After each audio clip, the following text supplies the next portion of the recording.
Hello दोस्तों, एक बार फिर से स्वागत है आपका जीके सत्यम स्टडी में, जिसमें हम लेकर आते हैं जनरल नॉलेज से मोस्ट इम्पॉर्टेंट क्वेश्चंस की वीडियोस।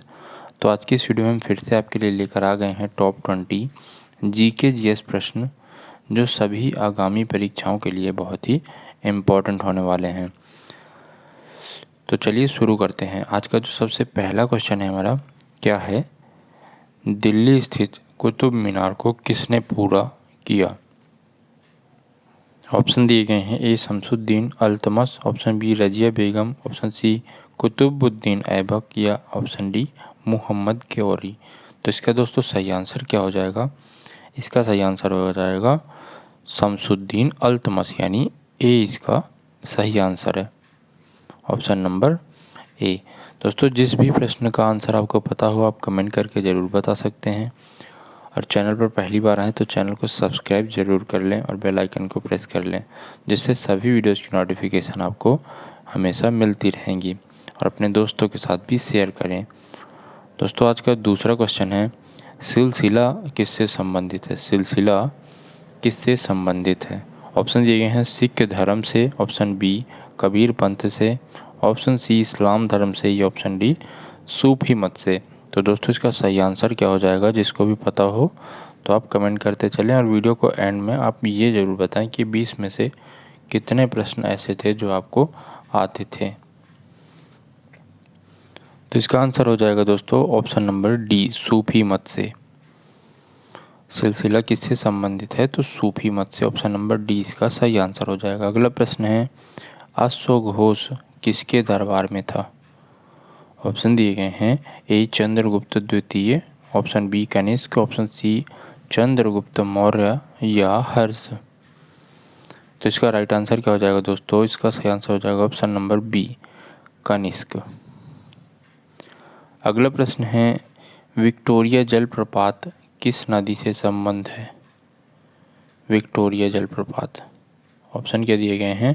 अमेज़न, ज़ैम्बेज़ी, मिसौरी या सेंट लॉरेंस।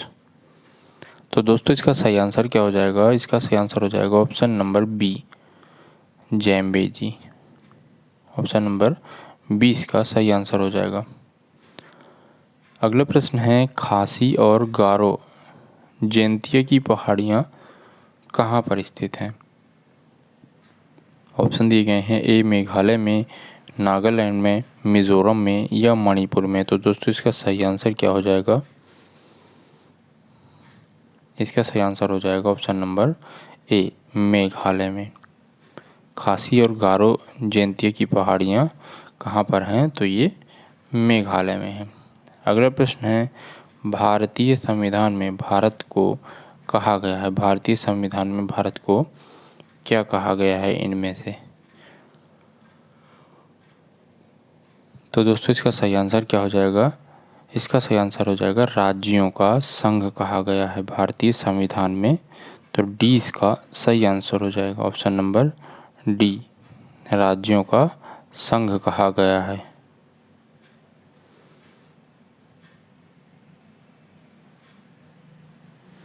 अगला प्रश्न है, भारत के एक राज्य का राज्यपाल अपने कृत्य के लिए उत्तरदायी है। ऑप्शन दिए गए हैं, इनमें से क्या होगा दोस्तों आंसर?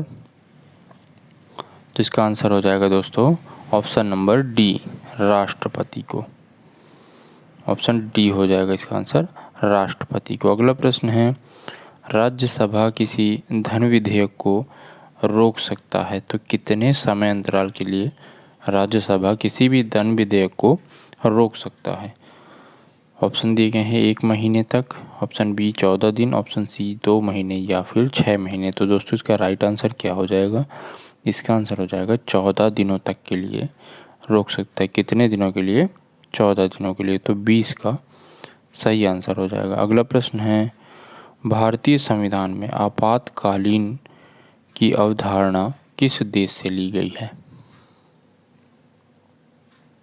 तो आपातकालीन की जो अवधारणा है वो किस देश से ली गई है? इसका आंसर हो जाएगा दोस्तों जर्मनी से ली गई है, ऑप्शन नंबर डी इसका सही आंसर हो जाएगा। कहाँ से ली गई है? जर्मनी से। अगला प्रश्न है, राज्य का मंत्रिपरिषद सामूहिक रूप से किसके प्रति उत्तरदायी है? तो इसका आंसर क्या हो जाएगा दोस्तों? इसका आंसर हो जाएगा ऑप्शन नंबर सी, विधानसभा। तो ऑप्शन नंबर सी इसका सही आंसर हो जाएगा। अगला प्रश्न है, राष्ट्रीय विकास परिषद का अध्यक्ष होता है। राष्ट्रीय विकास परिषद का अध्यक्ष, ऑप्शन दिए गए हैं प्रधानमंत्री, वित्त मंत्री, गृह मंत्री या इनमें से कोई नहीं। तो दोस्तों इसका सही आंसर हो जाएगा ऑप्शन नंबर ए, प्रधानमंत्री। राष्ट्रीय विकास परिषद का जो अध्यक्ष होता है वो कौन होता है? प्रधानमंत्री। अगला प्रश्न है, भारतीय संविधान कब अंगीकृत किया गया? भारतीय संविधान को कब अंगीकृत किया गया? तो दोस्तों इसका सही आंसर क्या हो जाएगा? ऑप्शन नंबर सी सही हो जाएगा इसका आंसर। भारतीय संविधान को 26 नवंबर 1949 को अंगीकृत किया गया। तो इसका सी आंसर आपका सही हो जाएगा। अगला प्रश्न है, भारत के राष्ट्रपति को पद से हटाया जा सकता है। ऑप्शन दिए गए हैं भारत के प्रधानमंत्री द्वारा, ऑप्शन बी भारत के मुख्य न्यायाधीश द्वारा, ऑप्शन सी संसद द्वारा या फिर ऑप्शन डी लोकसभा के द्वारा। तो दोस्तों इसका सही आंसर क्या हो जाएगा? संसद के द्वारा। संसद के द्वारा राष्ट्रपति को पद से हटाया जा सकता है। तो सी इसका सही आंसर हो जाएगा। अगला प्रश्न है, कोई भी व्यक्ति लोकसभा का चुनाव लड़ सकता है यदि उसकी आयु कितनी हो? तो कितनी आयु होनी चाहिए जो व्यक्ति लोकसभा का चुनाव लड़ सकता है? तो उसके लिए न्यूनतम आयु कितनी होनी चाहिए? 25 वर्ष होनी चाहिए। तो बी इसका सही आंसर है, ऑप्शन नंबर बी, 25 वर्ष। अगला प्रश्न है, राज्य सरकार को बर्खास्त किया जा सकता है, किसके द्वारा किया जा सकता है? राज्यपाल की सिफारिश पर भारत के राष्ट्रपति द्वारा, भारत के राष्ट्रपति द्वारा या फिर राज्यपाल द्वारा या प्रधानमंत्री द्वारा। तो इसका सही आंसर हो जाएगा दोस्तों ऑप्शन नंबर ए, राज्यपाल की सिफारिश पर भारत के राष्ट्रपति द्वारा बर्खास्त किया जा सकता है। अगला प्रश्न है, किसकी नियुक्ति भारत के राष्ट्रपति द्वारा नहीं की जाती है? राजदूत, प्रधानमंत्री, महान्यायवादी या भारत के उपराष्ट्रपति। तो इसका सही आंसर क्या हो जाएगा दोस्तों? इसका सही आंसर हो जाएगा ऑप्शन नंबर डी। अगला प्रश्न है, भारतीय संविधान के अनुसार राज्य का अधिशासी प्रधान एग्जीक्यूटिव हेड कौन है? ऑप्शन दिए गए हैं राज्यपाल, मुख्यमंत्री, राष्ट्रपति या प्रधानमंत्री। तो दोस्तों इसका सही आंसर क्या हो जाएगा? ऑप्शन नंबर ए इसका सही आंसर हो जाएगा। भारतीय संविधान के अनुसार किसी भी राज्य का जो अधिशासी प्रधान यानी एग्जीक्यूटिव हेड होता है वो कौन होता है? तो राज्यपाल होता है। अगला प्रश्न है, पंचायती राज की शुरुआत कब हुई थी? पंचायती राज की शुरुआत कब हुई थी? ऑप्शन दिए गए हैं 1952 में, ऑप्शन बी 1947 में, 1979 या 1959। तो इसका सही आंसर हो जाएगा दोस्तों ऑप्शन नंबर डी, 1959 में। अगला प्रश्न है, स्वतंत्र भारत के प्रथम गवर्नर जनरल कौन थे? प्रथम गवर्नर जनरल स्वतंत्र भारत के। ऑप्शन दिए गए हैं C Rajagopalachari, option B Rajendra Prasad, option C B R Ambedkar या ऑप्शन डी लॉर्ड माउंटबेटन। तो दोस्तों इसका सही आंसर हो जाएगा option number D, Lord Mountbatten जो थे वो भारत के प्रथम गवर्नर जनरल थे। अगला प्रश्न है, श्वेत पत्र किसे कहा जाता है? श्वेत पत्र किसे कहा जाता है?